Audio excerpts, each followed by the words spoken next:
सकते हैं। अगर इन 8 क्रियाओं से बचा ले गए तो हम ब्रह्मचर्य रह सकते हैं। यदि आप ब्रह्मचारी होना चाहते हैं तो आप अपने मन को शुद्ध रखिए। आप अपने हृदय को कभी खाली मत छोड़िए। हृदय खाली रहेगा, मन शुद्ध रहेगा तो शरीर में ब्रह्मचर्य रह नहीं सकते। सिद्धासन और पद्मासन में बैठने की वो भूल न करे जिसका ब्रह्मचर्य ठीक नहीं शरीर पीड़ा और रोग से ग्रसित हो जाए। ये वायु को संशोधित करके, चर्बी को भस्म करके, शरीर को शांत करके और मन को एकाग्र करके, प्राणों को सूक्ष्म करके भगवत प्राप्ति कराने में बहुत ही सहयोगी आता है। अगर आप शुद्ध ब्रह्मचर्य रहना चाहते, स्वप्न दोष से निपटना चाहते, तत्काल व्यायाम कीजिए। 30 मिनट कम से कम दंड है, बैठक है और भी आसन है योगियों ने बताए हैं। और फिर 20 मिनट कम से कम प्राणायाम कीजिए, कपालभाति, अनुलोम विलोम आदि जो भी आप सीख पाए। और इसके बाद 30 मिनट तक कोई खान पान न कीजिए। प्राणायाम व्यायाम के 30 मिनट तक ना आप चाय पीजिए ना पानी। चाय तो बड़े बूढ़ों की बात है, आपका शरीर रोगी हो तो चाय की जरूरत क्या है। ब्रह्मचारी अपने आप में इतना चाय होता है कि उसे जरूरत ही नहीं दूसरे किसी गर्म पदार्थ पाने की। माना आपकी आचरण सही नहीं है, माना आपकी वो स्थिति नहीं है, लेकिन बच्चा बच्चा होता है। ये थोड़ी कि ज्ञानी विज्ञानी हो तो ही वो उसका बच्चा है। अगर आपने सीधे उसी स्थिति में अंदर से, वो अंदर का विषय कोई नहीं जानता, अंदर के विषय से यदि आपने जोड़ लिया श्री कृष्ण में, जैसा विजय है, विजय लिख लो, कुछ भी हो सब डिलीट हो जाएगा। हिसाब किताब पहुंचते पहुंचते केवल कृष्ण रहेगा। बोले रजिस्टर बहुत बड़ा है, बोले हाँ ले जाओ सामने। ले गए तो आए को स्याही फेरी है, सब कोरा कागज, केवल कृष्ण। माना परस्पर शरीर संयोग नहीं करते, पर आप अपने द्वारा कोई ऐसी चेष्टा भी न करें जो भगवत विमुख कर दे। यदि आप सावधान नहीं रहे, हमारे इशारे को नहीं समझे, तो न परमार्थ के लायक रहोगे न व्यवहार के लायक रहोगे। एक कब्ज क्यों होती है? जब लीवर की क्षमता से अधिक भोजन पालोगे, गरिष्ठ भोजन पालोगे, कब्जियत वाला भोजन पालोगे तो बना देगी। इस कर्म जाल से बड़ा प्रचंड भूत है ये कर्म। छोड़ेगा नहीं, कहीं भाग जाओ, वृंदावन धाम जाओ, चाहे जहां जाओ, छोड़ेगा नहीं तुम्हें। ये तुम्हारे साथ रहेगा, तुम्हें भोगना पड़ेगा। किडनी फेल भोगना पड़े, अवश्य में वो भोक्तव्यम। हाँ, भगवान की शरण में तो ऐसे गोद में रख के पार करवा देंगे। भोगना पड़े, इसीलिए डरते रहो कोई ऐसा कर्म न बन जाए। बन गया गया, आकाश में उड़ गया, तुम्हें लगा कि वो कोई जाना नहीं, निपट गया। नहीं, वो तुम्हारी खोपड़ी में बैठा है। अब वो तुम्हारी बुद्धि पे शासन करके वहीं ले जाएगा, वही करवाएगा जिससे तुम्हारी दुर्गति होगी, तुम्हें दंड भोगना पड़ेगा।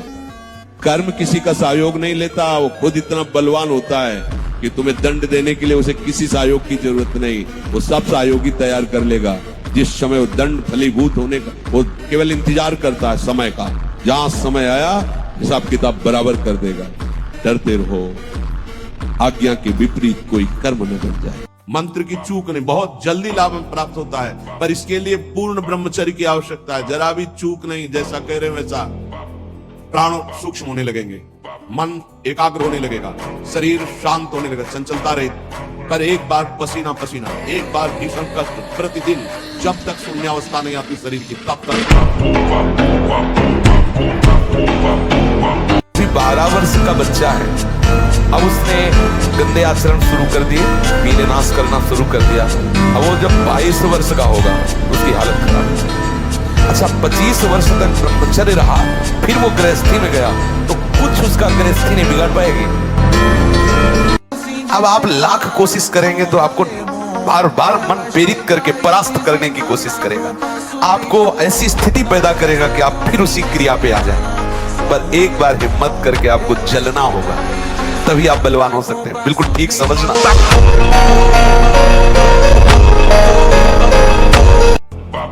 अब ये खान पान ठीक नहीं, आचरण ठीक नहीं, पवित्र नहीं हो, एक किसान भी खेती को सुरक्षित और तैयार करता है तो उसमें अच्छी फसल होती है। तो अपने ब्रह्मचर्य को जाना ही नहीं कि बहुत हानि हो जाएगी। संयम से चलोगे तो आगे। संयम एक बहुत बड़ा पावर है।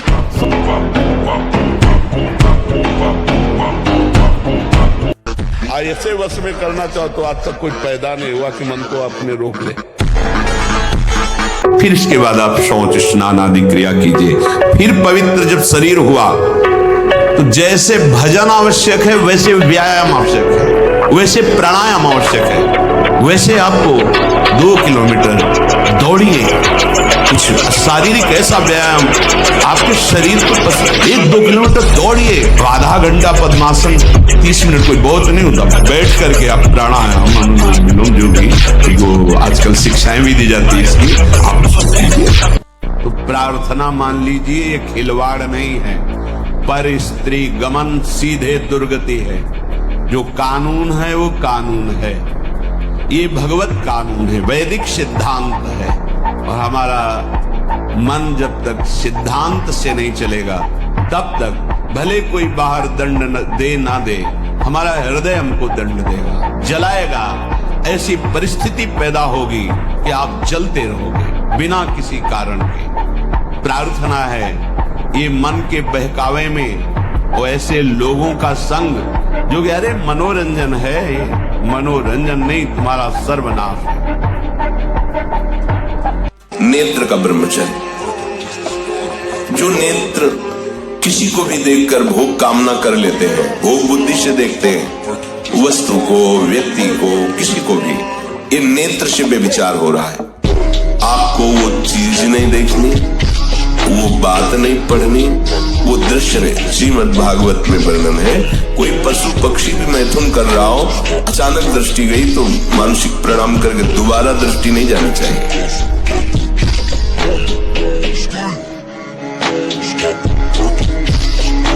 गंदी बात के लिए डॉक्टर उत्साहित करते हैं, कितनी गंदी बात के लिए। प्रमोट कर, ऐसे ही महाराज जैसे यहाँ सवाल पूछा गया है, ऐसे ही वहाँ सवाल पूछा उससे, तो उसने कहा कि ये तो सही है, करना चाहिए। तो कलयुग बढ़ेगा कैसे, लोग नष्ट कैसे होंगे, इसी से नष्ट होंगे। जब बड़े स्तर से ये बातें प्रचार प्रसार की जाएंगी तो यही होंगे। अब एक कोई फिल्म थी, लड़के ने बताया कि फिल्म से उत्साह बना हस्तमैथुन करने का। जब हस्त क्रिया से हम घर्षण करते हैं तो मूत्रेंद्रिय की जो नस नाड़ियां होती हैं वो इस कोट की हो जाती है कि कुछ दिन के बाद फिर वो संतान उत्पन्न करने की क्षमता ही नष्ट हो जाती है। जरा सा चिंतन हुआ वीरपात हो गया, जरा सा कुछ छुए वो वीरपात हो गया। जो गृहस्थी धर्म वो उसकी योग्यता ही खो देता है और चिड़चिड़ा स्वभाव हो जाना कमर। बिल्कुल हमारी प्रार्थना मान लेना, कभी भी किसी भी तरह से जो स्त्री शरीर है पुरुष शरीर से मित्रता न होने पावे। जो पुरुष शरीर है कभी स्त्री शरीर से मित्रता न होने पावे, असत मार्ग की वृत्ति वाली। किसी भी तरह से हमारी ये बात मान लेना, इसलिए कह रहा हूं कि नहीं तो जीवन भर पछताना पड़ेगा, जलना पड़ेगा और कोई सहयोगी आपका नहीं है। 50 साल आप ब्रह्मचर्य से रहकर भजन के 5 मिनट आपसे चूक हो गई, पूरा विश्व आपको बख्शेगा नहीं, ध्यान रखना। कोई ये नहीं देखेगा कि ये व्यक्ति 50 साल से जल रहा था और सतमार्ग की चढ़ाई पर चढ़ रहा था, चूक हो गई, कोई नहीं बर्दाश्त करेगा। जिस समय भगवान कश्यप जी ने ब्रह्मचर्य धारण करके और विनता और कद्रुप है, तो विनता से गरुण भगवान पैदा हुए, अरुण भगवान पैदा हुए, 2 पुत्र। जो अरुण जी सूर्य के सारथी और गरुण जी हरि के वाहन, और कद्रु से भगवान शेष जी पैदा हुए, वासुकी जी पैदा हुए। ये देखो ब्रह्मचर्य का चमत्कार। अब डूबो, अब खिलवाड़ में नष्ट कर दिया ब्रह्मचर्य। अब वो ऐसी चीज तो है नहीं कि ऐसे टेबलेट है कि खा लो तुम, ऐसा वो संयम पूर्वक रहा जाता। ब्रह्मचर्य मनुष्य जीवन का बहुत बड़ा नींव है, बहुत बड़ी उन्नति का स्वरूप है। अब नए नए बच्चे गंदी गंदी बातें देखते हैं, गंदा भोजन करते हैं, व्यसन करते हैं, तो उनकी स्मृति पढ़ाई में कहाँ लगेगी? ये तो गंदी गंदी बातों में लगेगी। और फिर जब हार जाते हैं तो वो सोचते हैं कि शरीर को नष्ट कर दें, क्योंकि ताड़ना मिलती घर से कि इतने पैसे लगाए पढ़ाई में, ऐसा तुम कर दिए। माता पिता तो बड़ी मेहनत से कमा कर तुम्हें पढ़ा रहे हैं, तुम व्यसन आदमी ऐसे। तो हमें लगता है बच्चा कि अगर संयम से चला जाए तो जिस डिपार्टमेंट में हम जान की बाजी लगाकर ऐसा अभ्यास करें, कौन किसमें फेल हो जाए। यदि ब्रह्मचर्य रहना है तो हमें बहुत संभालना है। 3 वाणी से हमको कभी भी ब्रह्मचर्यहीनता वाली बातें नहीं, बहुत बिल्कुल अनुभव की बात कह रहे हैं। अगर आपको जम जाए तो निकल जाओ। किसी भी तरह से अश्लील बात, गंदी बात पानी से नहीं होगा। मौन हो जाओ, मत बोलो।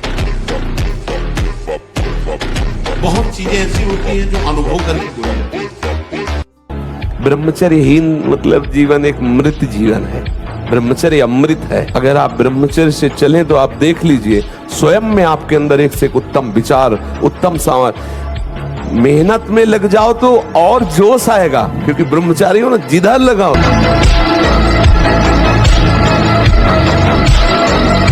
नहीं, ब्रह्मचर्य में एक महान पावर है। ब्रह्मचर्य एक आध्यात्मिक शक्ति है, चाहे स्त्री हो चाहे पुरुष। आप ब्रह्मचर्य के देखो, आपको रोगों से लड़ने की सामर्थ्य, बौद्धिक स्तर आपका बहुत प्रवीण, और बस शरीर भले ऐसे हो, आपके अंदर आत्मबल, बहुत जोश, पावर है, पावर।